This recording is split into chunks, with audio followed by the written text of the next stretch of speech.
Энэ элтэд худал мэдээлэл тарах гээд 13-гийн 14 би яг баг 2 жилийн өмнө танилцсан юм аа. Анх нөгөө өнрөөг асуудал болгож баривчилж яг үдийт штэ. Тэгээ тэндээс энэ яг энэ заалтыг ингээд судлаад энэ юу ямар учиртай ингээд үзэхээр арга байхгүй сэтгүүлчдийн хэвлэн нийтлэх тэр ирэхэд бол халдсан байдгийн бэлээ. Тийм ч учраас одоо нүүбийн хүний эрхийн зөвлөл удаадараа зөвлөмжөндөө энийгээ эрүүгийн одоо зөвлөлчлэлээр яллахаа болооч ээ. Иргэний хуульд оруулаач гэж ингэж зөвлөдөг юм байлээ. Би бүр тэр дондоо билүү хүний эрхийн үндэсний комиссийг хүнтэй хүртэл тэр 2 жилийн өмнө очиж уулзж ирсэн. Энэ юу нь яг ямар учиртай хүний эрх талаасаа энэ үнэхээр эрүүгийн энэ зүйл ангиас нь болиулах ёстой мó яах ёстой ингээд. Тэгээ хүний эрхийн үндэсний комисс бол яг л энийг бол эрүү биш иргэнээр шийдэх ёстой гэж үздэг юм билээ. Тийм учраас би тэндээс төдийгөөс өдий хүртэл энд бол би бол үнэн чивээрээ байгаа. За сая бүгдээр ярьж нийтийн албан тушаалтан буюу улс төрчид гээд. Тэгэхээр эн чинь явж тэдний хүлцэх үүргийн тухай бас асуудал болоод байгаа юм. Тэгээ одоо бид нар ч бас нийтийн албан тушаалтан болоод ингээд явхад яг тэр энэ гүтгүүлэх юм руу бас гүтгэлгийн хонглоор чирүүлж л байгаа л да. Тэгэнгүүт чинь нэг талдаа эн чинь нөгөө зоосны 2 тал шиг юм болоод байна л. Нэг талдаа бид нар нийтийн албан тушаалтан учир хүлцэх ёстой гэдгийг бид нар хүлцгээс өөр замгүй. Тэгэхээр аль эрх нь илүү чухал вэ гэдэг. За тэгэнгүүт одоо хамгийн гол бидний баримталдаг нэгдэ орцсон байгаа иргэний болон улс төрийн эрхийн тухай олон улсын пактад бас хоёулангийн дурдсан. Монгол улсын үндсэн хуулиар ч гэсэн хүний одоо үг үзэл бодлоо илэрхийлэх хэвлэн нийтлэх эрхийг олгох ёстой гэд 16-гийн 16-аар заасан. 17-оор болохоор хүний алдар нэр төр алдар хүндийг хүнддэг ёстой гэж заасан. За тэгэнгүүт энэ пактад бас хоёулангийн заасан. Тэгэнгүүт одоо бид нар яг яах ёстой юм бэ гэдэг ийм одоо асуудлын өмнө тулгарч ийн л да.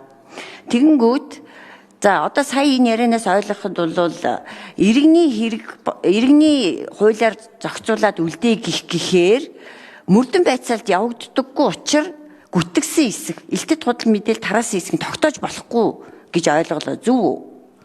Тэгэхээр ингээд тогтоогдохгүй болохоор ингээд гүтгүүлээд яваад байх нь бас зөв хэсэг.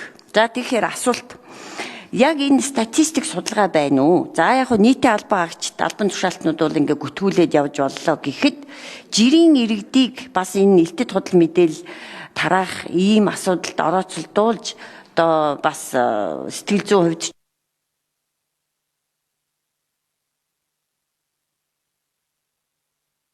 за нэмэлт 1 минут авчи баярмаа гүшүүн. Асуулт. За тийм одоо нийтийн албан тушаалтан бус хүмүүсийн судалгаа байдаг юм уу? Нэг. За хоёрт улс төрчид буюу нийтийн албан тушаалтнууд эргээд хэр их ингэж гомдлдсон бэ? Тэгээ одоо гүтгүүлээд байна гэд цагдаад гомдол өгöd байгаа энэ бас судалгаа байдаг юм уу? За тэгээ энийг юу нь яаж шийдэх вэ цаашид? Энэ зөвхөн нийтийн албан тушаалтны тухай асуудал биш, ердөөсөө бүх иргэдийг гүтгэх хэсэг тухай асуудал яригдж байгаа учраас энэ эрүүгийн хуульдаа тэр гүтгэх гэдэг зүйл ангийг оруулж болох юм уу? Цаашид юу нь энэ дээр яая гэсэн бодолтой байгаа юм бэ?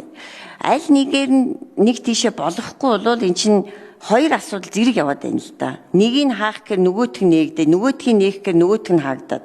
Тэгэхээр энэ дээр одоо хууль зүйн сайдын хувьд ямар байр суурьтай байгаа вэ? Тэр гүтгүүлээд байгаа асуудлыг бас яаж зэгцлэх ёстой юм бэ? Гэхдээ сэтгүүлчдийн хэвлэн нийтлэх эрхийг хаахгүйгээр, айлахгүйгээр, ичээхгүйгээр байнга цагдаагийн үүдэнд за инквайри гүшүүн хариулъя. Яг хөө цэцол ингээд байгаа юм. Энэ эрүүгийн хуулийн заалт чинь их ерөнхий байдлаар тэгээд энийг далимдуулаад хэвлэн нийтлэх эрх чөлөө амыг хаах гэсэн ийм боломжийг олгоод байна энэ процессорч. Далимдуулаад. Энэ юмыгаа хууль тогтоогч нарийн журамлаж зэгцлээч гэдэг нэг асуудал тавиад байгаа. Тэрнээс хүний нэр төр хамгаалагдахгүй байна гэж бол байхгүй. Бүр үндсэн хуульд хүний үндсэн үүрэг байгаа шүү дээ. Хүний нэр төр хууль ёсны эрх чөлөөг хүндэтгэх иргэн бүрийн үүрэг байгаа.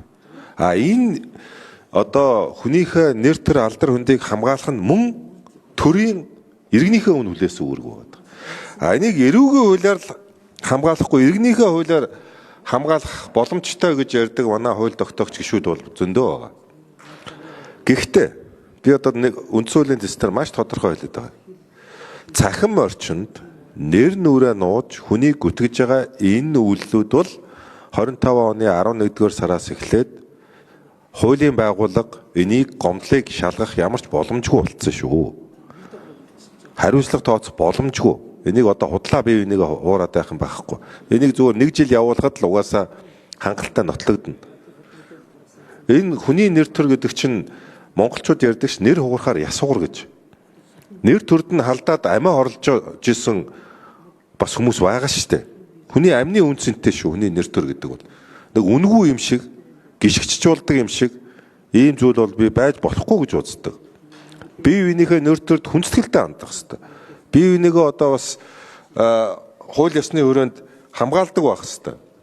Одоо энэ миний ажил сууж ирсэн Алтан ууг гишүүн намайг 10 жилийн өмнө гүтгсэн гэд эрүүгийн хуулиар би ялагдагч болоо явж ирсэн.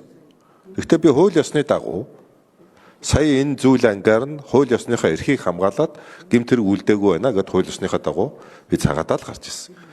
Тэрнээс эн чинь бие биенийгээ нөгөө талд нь үндсэн хуулийн цэц гүтгэж болно гэдэг шийдвэр гаргаж болохгүй байхгүй.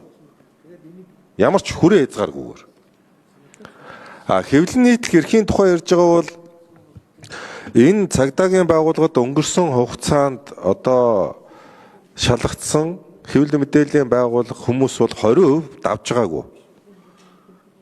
80-90% нь иргэд бие биенийгээ гүтгэд оромжилж байгаа гомдлыг хянан шийдвэрсэн байдаг. Улс төрчид тийм ч олноороо цагдаагийн байгууллагад хэвлэлийнхнийг бас өгөөд байгаагүй. Нэр бүхий хоёр улс төрч бол харин их байнга өгж ирсэн. Асуудал бол харин байсан. Одоо би нэрийг хэлээд явах. Манай хоёр их хурлын гишүүн бол ерөөсөө л бичсэн